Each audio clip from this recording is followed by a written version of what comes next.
नमस्कार, यो हो समाचारमा स्वागत छ। म शशि नेपाल। म अपेक्षा तिमिल सेना। सुरु गरौं अहिलेसम्मका प्रमुख समाचारबाट।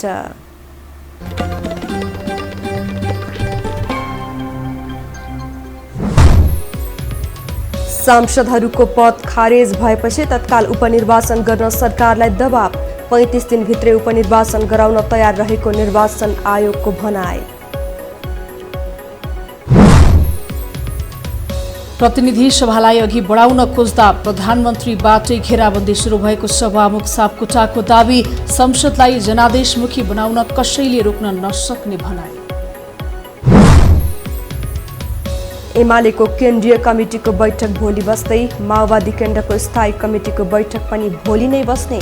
सरकारलाई दिएको समर्थन फिर्ता लिने अनुमान। तीर्थयात्राको नाममा भारत पुगेका पूर्व राजा शाह 11औं दिनमा स्वदेश फर्किए।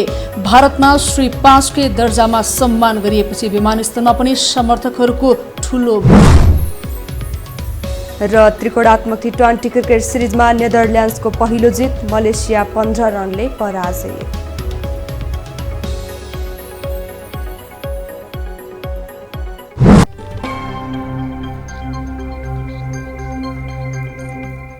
अब समाचार विस्तारमा। सभामुख अग्निप्रसाद सापकोटाले संसदलाई घेराबन्दीमा पारिएको बताउनु भएको छ। काठमाडौँमा आज आयोजित कार्यक्रममा सभामुख सापकोटाले संसदमाथि घेराबन्दी भइरहेको बताउनु भयो। उहाँले प्रतिनिधि सभाले संविधानको रक्षार्थ अगाडि बढ्न खोज्दा घेराबन्दी भएको बताउनु भएको हो। क्रमसँगै संविधानको रक्षार्थ सङ्घीय संसद अर्थात् प्रतिनिधि सभा दृढतापूर्वक अगाडि बढ्यो। राष्ट्रिय हितको सवालमा चाहिँ पुरै दृढतापूर्वक अगाडि बढ्न सुरु गर्यो। त्यहीँबाट चाहिँ सङ्घीय संसदमाथि घेराबन्दी हुन थाल्यो। निकै ठुलो घेराबन्दी भइरहेको छ र त्यसका बारेमा चाहिँ अनेक खालका चाहिँ टिप्पणीहरू भइरहेका छन्। तर मलाई यति गहिरो र यति दृढ विश्वास छ कि धेरै मान्छेलाई भ्रममा पार्न केही समय भ्रममा पार्न सकिन्छ। सभामुख सापकोटाले संविधान र लोकतान्त्रिक मूल्य मान्यता स्थापित गर्ने मामिलामा आफू सधैँ दृढ भएर लाग्ने पनि बताउनु भयो। केही दिन यता प्रधानमन्त्री केपी शर्मा ओलीले सभामुखले अनैतिक काम गरेको भन्दै आलोचना गर्दै आउनु भएको छ।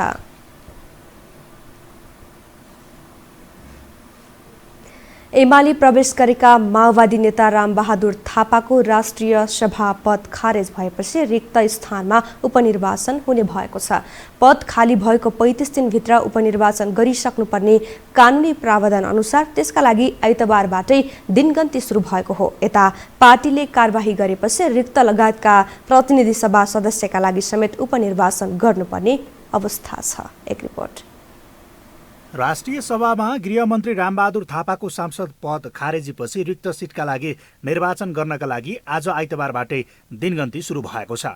नेकपा माओवादी केन्द्रको तर्फबाट राष्ट्रिय सभा सदस्यमा बागमती प्रदेशबाट निर्वाचित थापा एमाले पार्टीमा प्रवेश गरेपछि उनलाई माओवादी पार्टीले कारबाही गरेपछि सो स्थान खाली भएको हो। यद्यपि कारबाहीसँगै मन्त्री पद समेत गुमाएका थापा संविधान अनुसार नै गृहमन्त्रीमा पुनर्बहाली भइसकेका छन्। राष्ट्रिय सभा सदस्य निर्वाचन ऐन 2075 अनुसार अब सो रिक्त पदमा राजपत्रमा समेत सूचना प्रकाशित भएको 35 दिनभित्र उपनिर्वाचन गर्नुपर्ने हुन्छ। त्यस्तै पार्टीले कारबाही गरेका कारण रिक्त रहेको माओवादीबाट प्रतिनिधि सभा सदस्य गौरीशङ्कर चौधरी, टोपबहादुर रायमाझी, लेखराज भट्ट र प्रभु शाहको रिक्त पदका लागि समेत उपनिर्वाचन गर्नुपर्नेछ। प्रतिनिधि सभा सदस्यको पदावधि 6 महिनाभन्दा बढी रहेमा र उक्त पद खाली भएमा 6 महिनाभित्र उपनिर्वाचन गराउनुपर्ने कानुनी व्यवस्था अनुसार ती पदका लागि उपनिर्वाचन गर्नुपर्ने जिम्मेवारी निर्वाचन आयोगमा आएको छ। यही कानुनी व्यवस्थाका कारण चाँडै उपनिर्वाचनको मिति घोषणा गर्नुपर्ने दबाव सरकारलाई बढेको छ। यही कानुनी बाध्यताका कारण उपनिर्वाचनका विषयमा सरकारले सबै पार्टीहरूसँग छलफल गरेको छ। शनिबार बालुवाटारमा बसेको सर्वदलीय बैठकमा समेत यस विषयमा छलफल भएको थियो। रिक्त विभिन्न स्थानहरूमा हुने उपनिर्वाचनको बारेमा संवैधानिक व्यवस्था अनुसार नै निर्वाचन आयोगले तोकेको समयमा निर्वाचनमा सहभागी हुन सबै दलहरूले आफ्नो सहमति दिनुभएको छ नेपाली काङ्ग्रेसले भदौमा आफ्नो महाधिवेशन भएको हुनाले त्यो महाधिवेशनको कार्यक्रम प्रभावित नहुने गरी कार्यतालिकाहरू प्रकाशित गरियोस्, त्यो ढङ्गले तर्जुमा गरियोस् भन्ने उहाँहरूको सुझाव थियो। बैठकमा सहभागी दलहरूले निर्वाचन आयोगले तोकेको कार्यतालिका अनुसार उपनिर्वाचनमा सहभागी हुने बताएका छन्। तर नेपाली कङ्ग्रेसले उपनिर्वाचनसँगै उपसभामुखको समेत निर्वाचनको माग गरेको छ। भदौमा आफ्नो महाधिवेशन भएकोले कार्यक्रमलाई प्रभावित नहुने गरी उपनिर्वाचनको मिति तोक्न आग्रह गरेको छ। उपनिर्वाचन चाहिँ नै गर्ने, उपसभामुखको निर्वाचन पनि गर्ने किन रोकिएको छ? संसदलाई बिजनेस किन दिएको छैन र संसद राष्ट्रिय सभा किन बोलाइएन? संसदलाई अपाङ्ग किन राखियो? यद्यपि प्रधानमन्त्रीले आह्वान गरेको सर्वदलीय बैठकमा नेकपा माओवादी केन्द्र अनुपस्थित थियो। निर्वाचन आयोगले भने आफूहरू तयारी अवस्थामा रहेको जनाएको छ। उपनिर्वाचनको मिति घोषणाको मात्रै प्रतीक्षामा रहेको आयोगको भनाइ छ। आयोगलाई निर्वाचन गर्नुपर्ने गरी कुनै जिम्मेवारी आएमा जहिलेसुकै पनि निर्वाचन सम्पन्न गराउनका निम्ति तयारी अवस्थामा छ, तयारी रहन्छ र गराउन सक्छ। अहिले उपनिर्वाचन नगरी नहुने अवस्था रहे पनि निर्वाचन गर्न भने त्यति सहज छैन। प्रतिनिधि सभाका रिक्त पदका लागि उपनिर्वाचन गर्न 6 महिनाको समय भए पनि राष्ट्रिय सभाका लागि भने तत्काल कदम चाल्नुपर्ने आवश्यकता देखिन्छ। एकातर्फ नजिकिँदै गएको वर्षयाम र अर्कातर्फ 35 दिने हतमातका कारण सरकारले छिट्टै निर्णय लिन आवश्यक देखिन्छ। गृहमन्त्री रामबहादुर थापा बादलले पद तथा गोपनीयताको शपथ लिनुभएको छ। शीतल निवासमा आयोजित कार्यक्रममा राष्ट्रपति विद्यादेवी भण्डारीले आज नै पुनर्नियुक्ति पाउनुभएका बादललाई शपथ गराउनु भएको हो। सांसद नरहे पनि मन्त्री बन्न पाउने संविधानको धारा 78 को उपधारा 1 बमोजिम प्रधानमन्त्री केपी शर्मा ओलीको सिफारिसमा भण्डारीले बादललाई नियुक्त गर्नुभएको हो। थापा माओवादी केन्द्रबाट 2074 सालको राष्ट्रिय सभा सदस्य निर्वाचनमा बागमती प्रदेशबाट निर्वाचित हुनुभएको थियो। रिक्त राष्ट्रिय सभा सदस्य पदका लागि 35 दिनभित्र उपनिर्वाचन गर्नुपर्ने कानुनी व्यवस्था रहेको छ।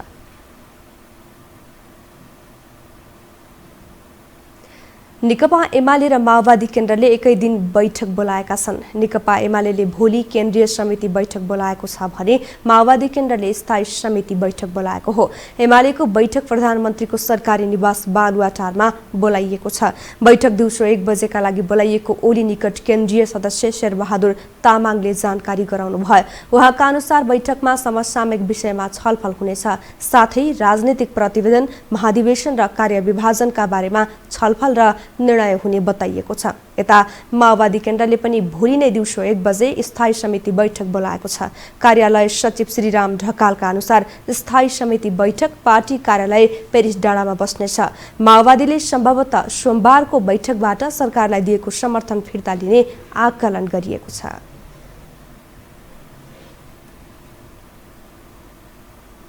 नेपाली कांग्रेसको आज बोलाइएको केन्द्रीय समितिको बैठक स्थगित भएको छ। आज दिउँसो 2 बजेका लागि बोलाइएको बैठक बस्दै नबसी स्थगित भएको हो।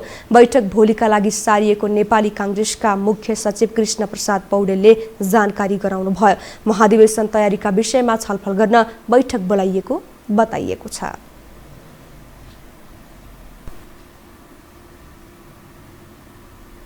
अब बाँकी समाचार।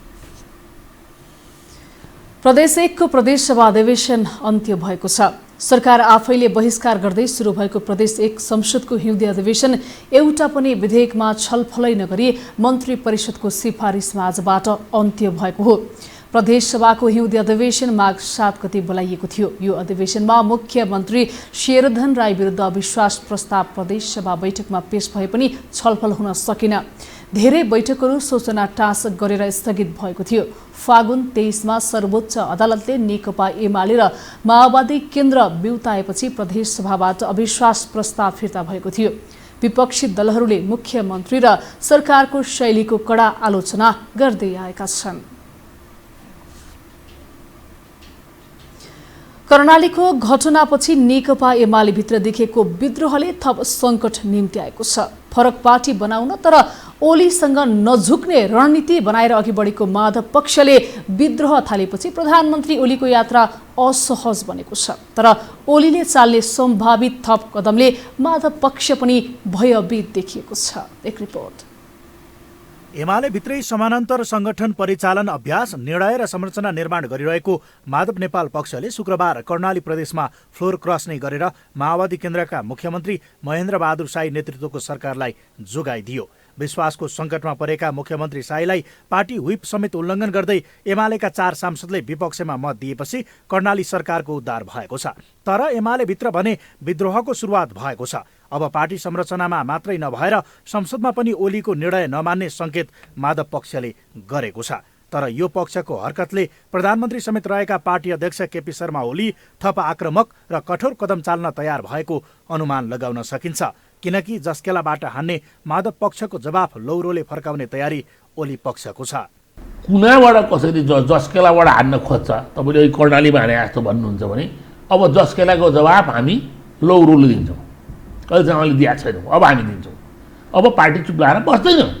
अब नेपाली जनताले हिजो यदि माधव नेपालहरूमाथि हामीले कारवाही गरेको, केपीले कारवाही गरेको अलि ज्याति गरे कि भन्थे मान्छेले। आजको मितिमा मानसिक रूपमा, म फेरि भन्दैछु, मानसिक रूपमा र भौतिक रूपमा पनि वैधानिकता बाहेक माधव नेपाल नेकपा एमाले होइन, कमरेड प्रचण्डको कार्यकर्ता हो।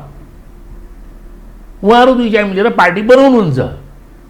उहिरो भेरी होला, हामी एकदम क्लियर छौँ। नेकपाको एकता भङ्ग गर्दै एमाले र माओवादी केन्द्र बिउताउने सर्वोच्चको फैसलापछि प्रधानमन्त्री केपी शर्मा ओलीले एमाले भित्र गरेको निषेधको विद्रोह माधव नेपाल पक्षले कर्णाली प्रदेशबाट गरेको हो। यो पक्षले विपक्षीहरूसँग मिलेर बिस्तारै गण्डकी लुम्बिनी हुँदै अन्य प्रदेश र केन्द्रमा समेत फ्लोर क्रस गर्ने देखिन्छ। तर एमालेको कार्यकारिणी अधिकार हातमा भएका प्रधानमन्त्री ओलीले माधव नेपाल पक्षलाई यसै छोड्ने देखिँदैन। यसअघि नै माधव नेपालसहित 4 नेतालाई निलम्बन गरेका ओलीले कर्णालीमा फ्लोर क्रस गर्ने 4 मध्ये 3 जनालाई पार्टीबाट निष्कासित गरेका छन्। बरु कारबाहीको श्रृङ्खला ओलीबाट नरोकिने देखिएपछि माधव नेपाल पक्ष विकल्प खोज्न अघि बढेको छ। अब माधव पक्षका अगाडि ओलीसँग झुक्नुभन्दा माओवादी केन्द्रका अध्यक्ष पुष्पकमल दाहालसँग एकता गरेर फरक बाटो बनाउनु नै उपयुक्त देखिन्छ। जो नेकपा एमालेले विगतदेखि यो लडाईँमा आफूलाई सर्वश्रेष्ठ लोकतान्त्रिक पार्टी बनाउँदै आएको छ, त्यो छविलाई समाप्त पार्ने काममा चाहिँ ओलीजी लागिरहनु भएको छ। यो हामीले सानो एउटा चाहिँ मेहनत र दुःखबाट आर्जेको पार्टी होइन। अहिले एउटा संयोग हामीलाई एउटा अप्ठ्यारो परिरहेछ। ओलीजीले पार्टी कब्जा गरे, हामीसँग पार्टी छैन। चुनाव चिन्ह मसँग छ, त्यस कारणले म चुनाव जित्छु भनेर दम्ब गरिरहेछ। कर्णालीको विवादपछि पार्टीको अल्पमतमा रहेको माधव पक्षका निर्वाचित जनप्रतिनिधिको पद पनि धरापमा परेको छ। किनकि माधव पक्षलाई साथ लिएर भन्दा निषेध गर्दै अघि बढ्न खोजेका ओलीले आफू विरुद्ध लागे पार्टीको जिम्मेवारीदेखि सांसद पद समेत खोज्ने ओली पक्षको भनाइ छ। यसर्थ नाटकीय रूपमा कुनै घटनाक्रम विकसित नभए एमाले विभाजनको टर्निङ पोइन्ट नै कर्णाली विवाद हुनेछ।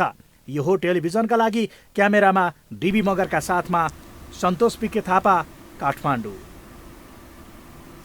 नेकपा माओवादी केन्द्रका अध्यक्ष पुष्पकमल दाहाल प्रचण्डले केही दिनमा नै नयाँ सरकार बन्ने दावी गर्नुभएको छ। चितवनको माडीमा आयोजित कार्यक्रममा अध्यक्ष प्रचण्डले कर्णाली प्रदेशमा सरकार जोगाएको उल्लेख गर्दै केन्द्र सरकार पनि केही दिनमा काया पलट हुने टिप्पणी गर्नुभयो। कर्णालीमा जे भयो तपाईँ हामीले देखेका छौँ। कर्णाली प्रदेशको सरकार अपदस्थ गर्ने केपी ओली र उनको गुटको दुस्साहसको के नतिजा निक्ल्यो तपाईँ हामीले देखेका छौँ। गण्डकी प्रदेशमा के हुँदैछ तपाईँ हामीले हेरिराखेकै छौँ। लुम्बिनी प्रदेशमा के हुँदैछ तपाईँ हामीले देख्दैछौँ। र मलाई लाग्छ केही दिनभित्र केन्द्रमा नै एउटा नयाँ काय पलट हुनै पर्छ, हुँदैछ। म यो विश्वास तपाईँहरूलाई दिलाउन चाहन्छु। यस्तै प्रचण्डले माडीको अयोध्यापुरीमा रामको जन्मभूमि भन्ने विषय प्रमाणित गर्नुपर्ने बताउनु भएको छ। यसबारेमा आफूले पार्टीमा पनि छलफल गरेको जनाउँदै प्रचण्डले यसलाई प्रमाणिकता दिन पुरातत्व विज्ञ ल्याएर आवश्यक अनुसन्धान गर्नुपर्नेमा जोड दिनुभयो।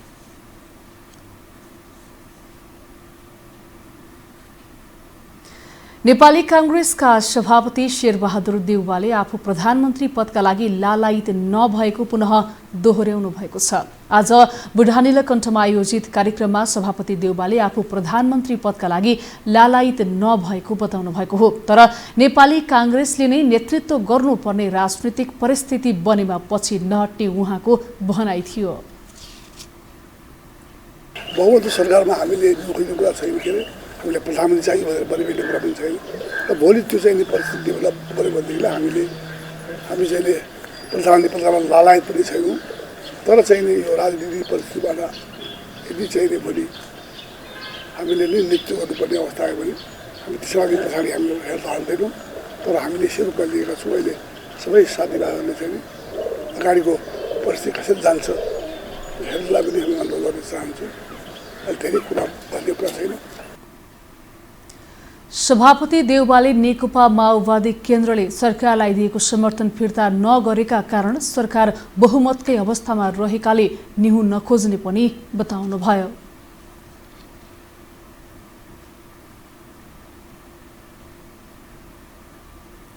हामीसँग समाचार बाँकी नै छन्, अहिलेलाई विश्राम।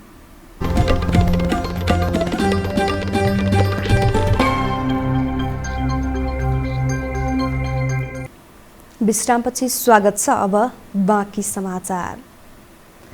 भारत भ्रमणमा रहेका पूर्व राजा ज्ञानेन्द्र शाह स्वदेश फर्किएका छन्। धार्मिक भ्रमणका क्रममा शाह भारत गएका थिए। हरिद्वारको कुम्भ मेलाको शाही स्नानमा सरिक भएका शाह आज स्वदेश फर्किएका हुन्। उनको स्वागत गर्न ठूलो संख्यामा सर्वसाधारण विमानस्थल पुगेका थिए। एक रिपोर्ट। हिन्दू सम्राट नै मानेर भारतले निम्तो दिएपछि गत चैत 26 गते भारतको हरिद्वार गएका पूर्व राजा ज्ञानेन्द्र शाह आइतबार स्वदेश फर्किए। उनको स्वागतमा राजसंस्था पक्षधरको ठूलो संख्या विमानस्थलमा पुग्यो। पूर्व राजा स्वदेश फर्किने भएपछि विमानस्थलमा सुरक्षा व्यवस्था पनि कडा पारिएको थियो। पूर्व राजाको जय जयकार गर्न पुगेका उनका समर्थकको भिडले केही बेर विमानस्थल बाहिरको आवत जावत नै ठप्प बन्यो।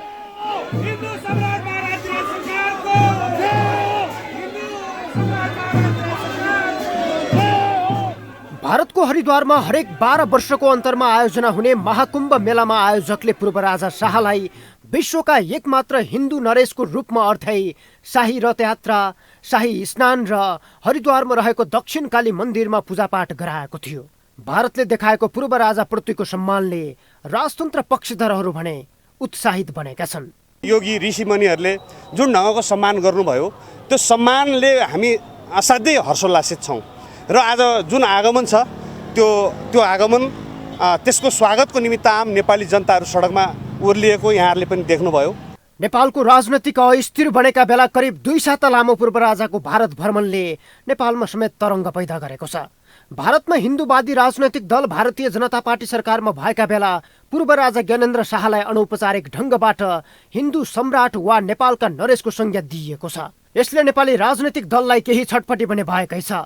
राजतन्त्र पक्षधरहरूले त पूर्व राजाको भारत भ्रमणले राजसंस्था पुनः स्थापनामा भूमिका खेलेको र नेपालमा राजतन्त्र पुनः बहालीका लागि भारतले सहयोग गर्ने विश्वास समेत लिएका छन्।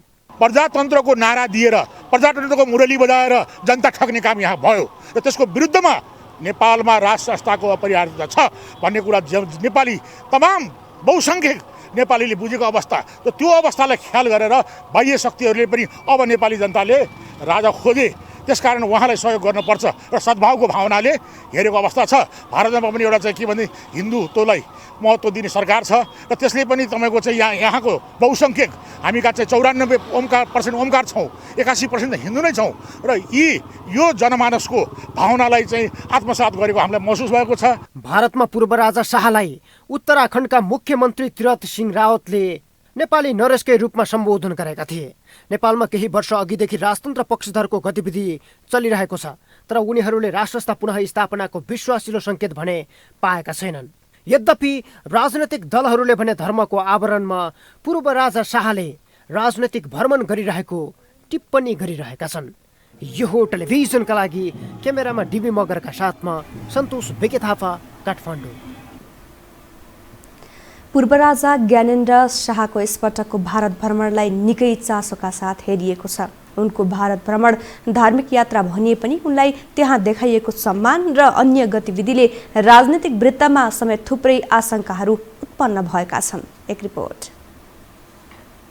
गत चैत्र 26 गते भारतको दिल्ली पुगेका पूर्व राजा ज्ञानेन्द्र हरिद्वारमा कुम्भ मेला सकाएर आइतबार 11औं दिनमा नेपाल फर्किएका छन्।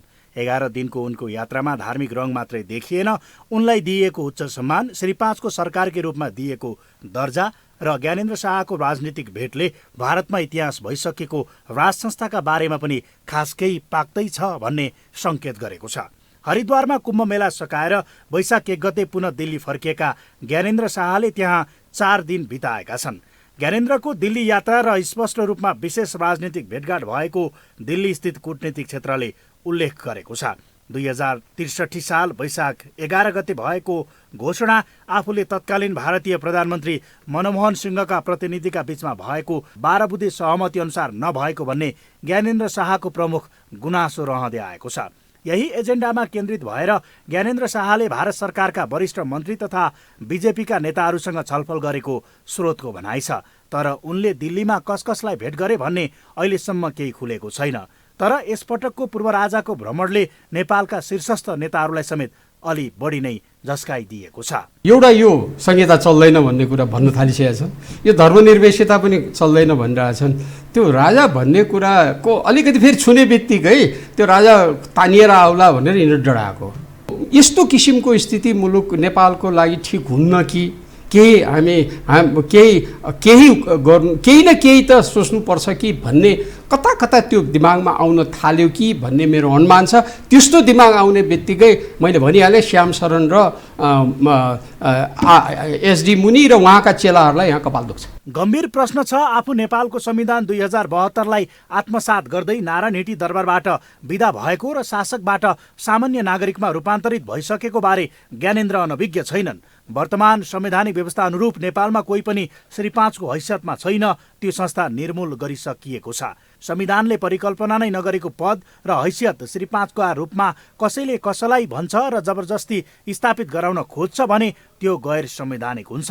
तर भारतले यो जान्दा जान्दै पनि गरेको यो कार्यले नचाहँदै पनि गम्भीर भएर मनन गर्नुपर्ने स्थिति निर्माण गरिदिएको छ। नेपालको वर्तमान संवैधानिक व्यवस्थाको बर्खिलाफ औपचारिक रूपमै किन यस्तो व्यवहार गरियो, ज्ञानेन्द्र शाहले पनि किन त्यस्तो सम्मानलाई मौन स्वीकारोक्ति दिए, यसबाट सिर्जित परिघटनालाई गणतन्त्र नेपालका नेताहरूले कसरी लिनु पर्ला त? तर धार्मिक सांस्कृतिक पक्षको रूपमा मात्र यसलाई मैले लिन्न। यो राजनीतिक भ्रमण, यो पुरै राजनीतिक हो, कूटनीतिक हो, राजनीतिक हो, जियो पोलिटिकल डिप्लोमेसी हो। यो राजालाई मैले अब सम्मान गर्दैछु भनेको यो मोदीले देखाएको हो। यो मुख्यमन्त्रीले त्यसै गर्दैन। हाम्रो जस्तो होइन। हेर्नुहोस्, राजनीतिक दलहरूलाई चेतावनी, यो तुरुप मेरो हातमा छ, यसलाई लगेर गद्दीमा राखिदिन्छु, तिमीहरूलाई फालिदिन्छु, होस् गर, नभए तिमीहरू गयो तयार भए अर्कै एउटा मेसेज त दिएको हो भारतले। 11 दिनसम्म भारतमा रहेर उनले गरेको यात्रामा धार्मिक भन्दा राजनीतिक रङ बढी देखिएको प्रश्न हो। तर हरिद्वारदेखि दिल्लीसम्मको त्यो तामझाममा नेपाली राज्य पक्षको मौनता भारतीय केन्द्र सरकारद्वारा नदेखेझै गरिनुको साधारण संयोग नहुन सक्छ। त्यसो त खास राजनीतिक जवाब जनताले खोजेका छन्। अब बाँकी समाचार। आफ्ना बन्दी नेता कार्यकर्ता अहिलेसम्म नछुटेको भन्दै नेपाल कम्युनिस्ट पार्टीका महासचिव नेत्र विक्रम चन्द विप्लवले प्रधानमन्त्री केपी शर्मा ओलीसँग असन्तुष्टि व्यक्त गर्नुभएको छ। आज बालुवाटारमा प्रधानमन्त्रीसँगको भेटमा विप्लवले सरकारसँग भएको समझदारी अनुसार बन्दीको रिहाई नभएकोमा असन्तुष्टि व्यक्त गर्नुभयो। प्रधानमन्त्री ओलीले केही कानुनी प्रक्रिया पूरा गरेर कैदी बन्दी रिहाईको प्रक्रिया सुरु गर्ने जवाफ दिएको भेटमा सहभागी विप्लव समूहका अर्का नेता खड्कबहादुर विश्वकर्माले जानकारी दिनुभयो। सहमति कार्यान्वयन नभएको भन्दै विप्लवले प्रधानमन्त्रीलाई भेटेरै ध्यानाकर्षण गराएको यो दोस्रो पटक हो। कैदी बन्दी रिहाईमा ढिलो भएको भन्दै विप्लवले यसअघि चैत्र 9 मा पनि प्रधानमन्त्री ओलीलाई भेटेर गुनासो राख्नु भएको थियो। विप्लव समूहका 123 जना नेता कार्यकर्ता अझै कारागारमा रहेका छन्। अनुसन्धानका लागि हिरासतमा राखिएकाहरू भने छुटेका छन्। नेपालमा पछिल्लो समय कोरोना भाइरसको संक्रमण थप उच्च बनेको छ। पछिल्लो 24 घण्टामा मात्रै थप 1096 जनामा संक्रमण पुष्टि भएको स्वास्थ्य तथा जनसङ्ख्या मन्त्रालयले जनाएको छ। मन्त्रालयका अनुसार काठमाडौँमा सर्वाधिक 435 जनामा संक्रमण पुष्टि भएको हो। यसमध्ये 326 जना काठमाडौँ, 64 जना ललितपुर तथा 45 जना भक्तपुरका रहेका छन्। यस्तै कोरोनाले थप 8 जनाको मृत्यु भएको छ। यो सँगै हालसम्म कोरोनाका कारण ज्यान गुमाउनेको संख्या 3083 पुगेको छ। त्यस्तै थप 262 जना निको भएका छन्। नेपालमा हाल सक्रिय संक्रमितको संख्या 6290 रहेको छ।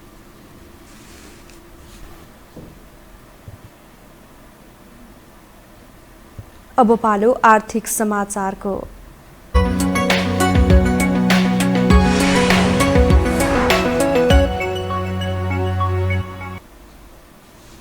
माथिल्लो तामाकोशी जलविद्युत आयोजनाले वैशाख महिनाभित्रै विद्युत उत्पादन सुरु गर्ने भएको छ। संसदको अर्थ समितिको आजको बैठकमा ऊर्जा, जलस्रोत तथा सिंचाई मन्त्रालयका सचिव दिनेश कुमार घिमिरेले वैशाख महिनाभित्रै पहिलो युनिटबाट विद्युत उत्पादन सुरु हुने जानकारी गराउनु भएको हो। उहाँले वैशाखभित्रै 76 मेगावाट विद्युत उत्पादन गर्ने गरी काम तीव्र पारिएको बताउनुभयो। यसरी आगामी भदौ महिनाभित्रमा माथिल्लो तामाकोशीबाट 456 मेगावाट विद्युत उत्पादन भइसक्ने पनि सचिव घिमिरेले बताउनुभयो।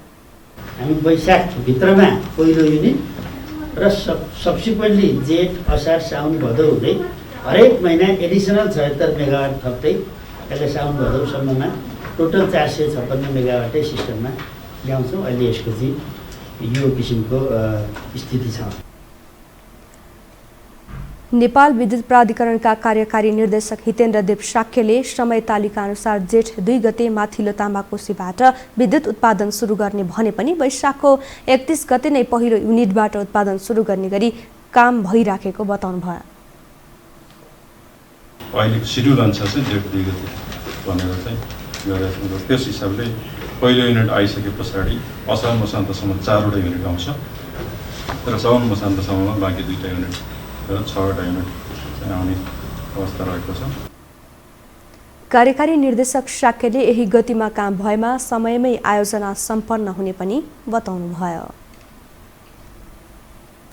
साताको पहिलो दिन आज शेयर बजारमा गिरावट आएको छ। केही दिन लगातार बढेको बजारमा करिब 36 अङ्कको गिरावट हुँदा परिसूचक पुनः 2700 भन्दा तल झरेको हो। यसअघि गत बिहीबार नेप्से परिसूचक हालसम्मकै उच्च बिन्दुमा पुगेर नयाँ रेकर्ड राखेको थियो। आज शेयर कारोबार मापक नेप्से परिसूचक 35.89 अङ्कले करेक्सन भएर 2679.51 अङ्कमा झरेको छ।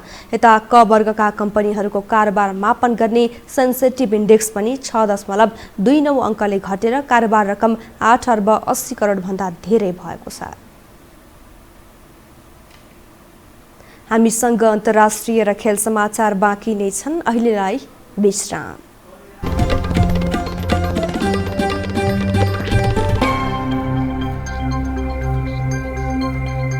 विश्रामपछि पुनः स्वागत छ। अब पालो अन्तर्राष्ट्रिय समाचारको।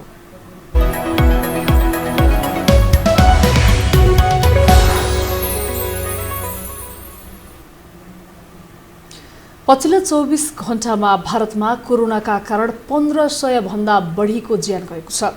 सोही अवधिमा थप 2,61,000 भन्दा बढीमा कोरोना पुष्टि भएको भारतको स्वास्थ्य मन्त्रालयले जनाएको छ। यो सँगै भारतमा कोरोनाबाट संक्रमित हुनेको संख्या 1,47,00,000 भन्दा बढी पुगेको छ भने मृत्यु हुने 1,77,000 नाघेका छन्। भारतमा कोरोनाका सक्रिय संक्रमितको संख्या 18 लाख नाघेको छ। भारतमा बढ्दो कोरोना संक्रमणका कारण नेपालमा समेत त्रास बढेको छ। बेलायती महारानी एलिजाबेथका द्वितीयका पति राजकुमार फिलिपको अन्तिम संस्कार गरिएको छ। राजकुमार फिलिपको शवलाई विन्डसर कासल परिसरमा रहेको सेन्ट जोर्जेस च्यापल स्थित रोयल भल्टमा समावेश गरिएको हो।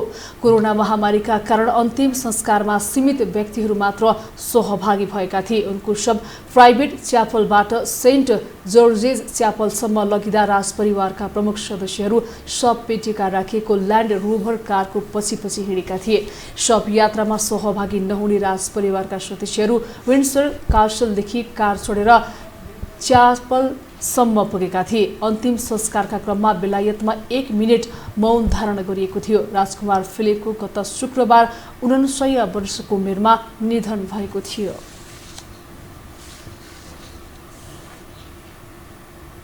अब खेलकुद समाचार।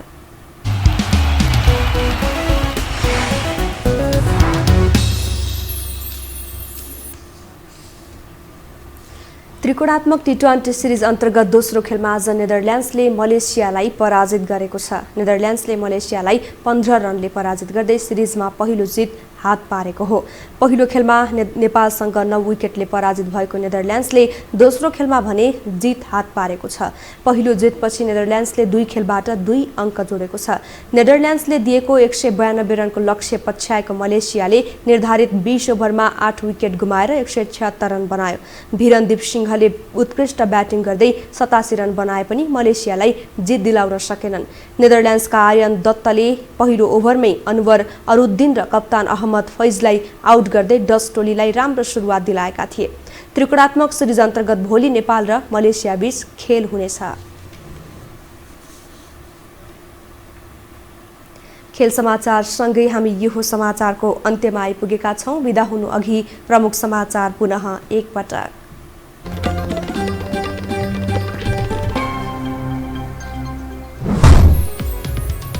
सांसदहरूको पद खारेज भएपछि तत्काल उपनिर्वाचन गर्न सरकारलाई दबाव। 35 दिनभित्रै उपनिर्वाचन गराउन तयार रहेको निर्वाचन आयोगको भनाई। प्रतिनिधि सभालाई अघि बढाउन खोज्दा प्रधानमन्त्रीबाटै घेराबन्दी सुरु भएको सभामुख सापकोटाको दाबी। संसदलाई जनादेशमुखी बनाउन कसैले रोक्न नसक्ने भनाई। एमालेको केन्द्रीय कमिटीको बैठक भोलि बस्दै। माओवादी केन्द्रको स्थायी कमिटीको बैठक पनि भोलि नै बस्ने। सरकारलाई दिएको समर्थन फिर्ता लिने अनुमान।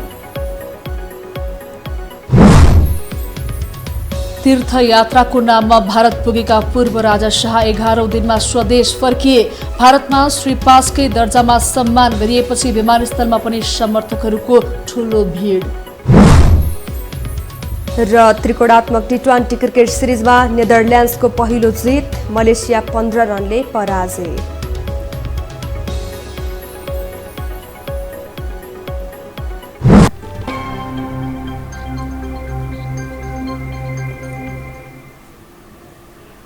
हवस् त यो समाचार सकियो। समाचार बुलेटिनका साथै यो टेलिभिजनका सम्पूर्ण कार्यक्रम यो टेलिभिजन.com, यो खबर.com, युट्युब र फेसबुकमा पनि पढ्न र हेर्न सक्नुहुनेछ। मोबाइलमा यो टिभी एप डाउनलोड गरी हामीलाई प्रत्यक्ष हेर्न सक्नुहुनेछ। तथ्यसहितको निष्पक्ष समाचारका लागि हेर्दै रहनुहोला यो टेलिभिजन। नमस्कार।